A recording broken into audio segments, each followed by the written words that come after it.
has proven that the perpetrators of genocide are never satisfied with targeting local populations alone. So it is with ISIL, whose followers have slaughtered civilians in Paris, Orlando, in Canada, and almost 50 other places around the globe. It is not simply a problem for over there.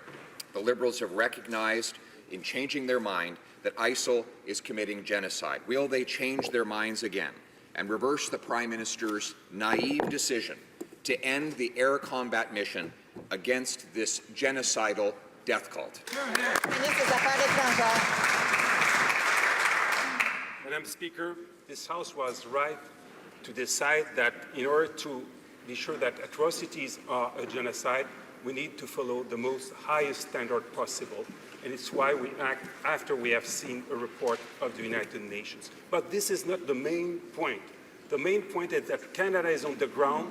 We triple our effort to train the Peshmerga to be sure that we'll eradicate this terrible terrorist group and will rescue these populations.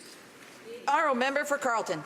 But now that the Liberals have changed their minds and declared ISIL atrocities a genocide, they have triggered Article 1 of the Convention on the Prevention and Punishment of the Crime of Genocide, which requires member countries like Canada to use force to stop the crime. Training alone will not stop genocide. We need to strike from the air while our allies fight on the ground. Will the Liberal government respect the law, support our allies, and reinstate the air bombing campaign to stop this genocidal death cult?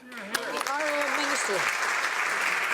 Madam Speaker, my colleague is wrong. The fact that the United Nations have seen a genocide for the Yazidis does not change at all our tremendous commitment to fight this terrorist group and to eradicate it. And it's precisely why we improve the mission of Canada in this region of the world. We have tripled our effort for training, we have doubled our intelligence capacity, and we are improving our programs for development and rescue these populations.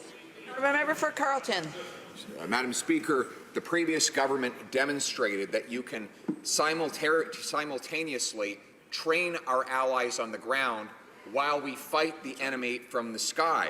And that is precisely what we should be doing now to honor our international commitments. But the Liberal government has abandoned our allies in the Middle East in the fight against ISIL. Now our allies in NATO wonder if they will abandon our allies in Eastern Europe. Will the Liberal government stand with our allies to protect Eastern Europe against Russian aggression? Madam Speaker, the premise of the question is wrong. In fact, our allies are very satisfied with the contribution of Canada to fight ISIL. It's an improvement if you compare with the past, since we have tripled our ability to train, we have doubled our ability to have intelligence capacity, and we have improved the support not only for Iran, for Iraq, but also for Jordan and for Lebanon. And we'll be very, very strong at NATO with our allies for the east part of Europe. Canada is back everywhere, Madam Speaker.